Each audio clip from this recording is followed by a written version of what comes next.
I think there was a clear lack of preparation and execution here on Walz's part. I think actually it's the opposite. I think he had too much preparation. Maybe, yeah. He had so many lines that he was clearly trying to say that he didn't listen and said when J.D. Vance said one of the many things he really hit Kamala Harris on, not Tim Walz, but Kamala Harris, he didn't respond because he clearly had things in his mind. I think the lack of interviews that he has done with national media, with local media, it showed. He needed more reps. Yeah, no, I agree. I mean, J.D. Vance is much more experienced at this, at public speaking, at defending himself, at pivoting. Look at them. I love to see it. They're scrambling. They're scrambling, trying to find a way to spin a narrative to gaslight, their viewers into thinking that Tim Walz maybe did okay, but they can't.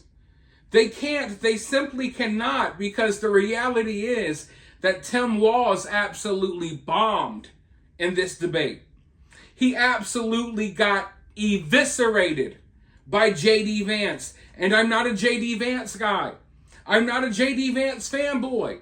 I've been on this channel plenty of times telling you that I'm not sold on J.D. Vance. But J.D. Vance absolutely picked apart Tim Walz yesterday. There were moments, and I'm not saying this to exaggerate, that on a purely human level, I kind of felt bad for Tim Walz.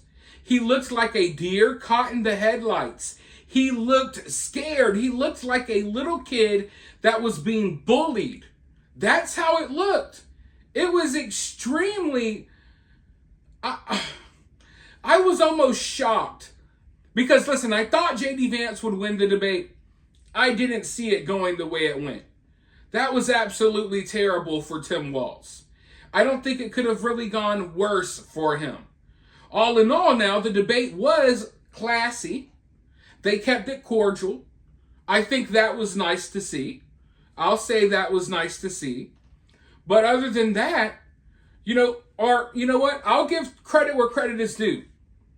Tim Walz came across like a bumbling idiot, but he was still more likable than Kamala Harris. I don't like Tim Walz at all. I think he's a weirdo. He kind of creeps me out. But he was still just a tidbit more likable than Kamala Harris. I'll give him that. But other than that, it was just an absolute destruction.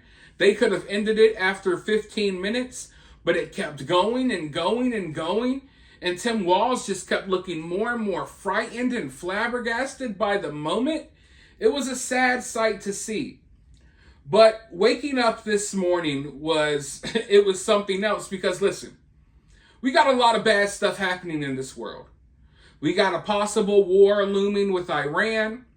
We got portions of the South, Georgia, Florida, Tennessee, and North Carolina devastated by this latest hurricane.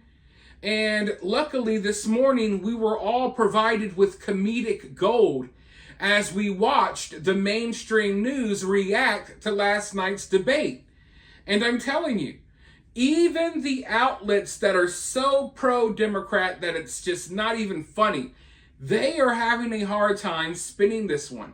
I want to show you some reactions from across the mainstream media, and then I'll be right back with more.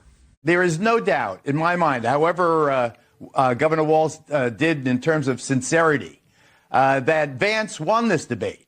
Does Governor Walz have a problem with the truth? No. They were talking, at one point, Vance wanted to correct something about how Haitians got into this country. And he was right, and the moderators wouldn't let him correct it. It's very interesting. But at the beginning, the two issues driving the campaign right now are Harris has a big deficit on the economy, Harris has a big deficit on immigration, and Republicans were happy tonight and Democrats a little bit nervous that on those two issues, Vance carried it.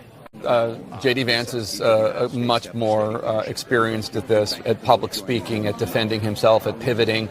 It's the audacity. I agree with you that we're in year 9 and no one knows how to cover the audacity. Mm-hmm. The audacity is that someone should have said, stop it, stop. Are you effing kidding me? And they should have dropped that F-bomb, right? I mean, they should have just, this is a debate. This may be the only chance people have to see the difference. So yeah, folks, there's just no way to frame last night's debate in a way that it makes it look as if Tim Walz came out the victor, or even that he came out looking good at all. It was terrible. It was so terrible that the mainstream news, many outlets, realized that they had to acknowledge it. Now, the people who are still coping, trying to pretend like Tim Walz won, they're losing major credibility in the eyes of people who are maybe in the middle. We know that most of these people don't have any credibility to begin with, but some people still like to hang on to the mainstream media and some of these journalists and news anchors. So slowly but surely, when they have to defend stuff like Tim Walz's debate performance, when they have to defend Kamala Harris's policies and what she's done as vice president and what she's done while being in charge of the border, it's increasingly hard for them to do this, and they lose credibility while doing so. And that's why you see some of these news outlets kind of pivoting into being a little more fair, or at least being a little more open to criticizing the Democratic Party, because it's become too blatantly obvious. And the Democratic Party has become so extreme. And just the destruction of this country is undeniable, to the point that some of these outlets are like, hey, we can't even cover for this anymore. We got to do something to save face. But yeah, all in all, I've had time to sit on the debate and think about it. And I feel the same way I felt as soon as the debate ended. J.D. Vance kind of won me over last night. Now, I'm not saying that I agree with everything this guy's ever said or anything along those lines, but he came in and he effectively got the job done, and I don't think anyone could have done it any better. So I'm happy with last night's performance. You let me know what you think about it down in the comments below. While you're down there, hit that thumbs up, hit that subscribe, ring that notification bell. And if you find yourself getting too worked up by all of this, remember, it's just political cinema.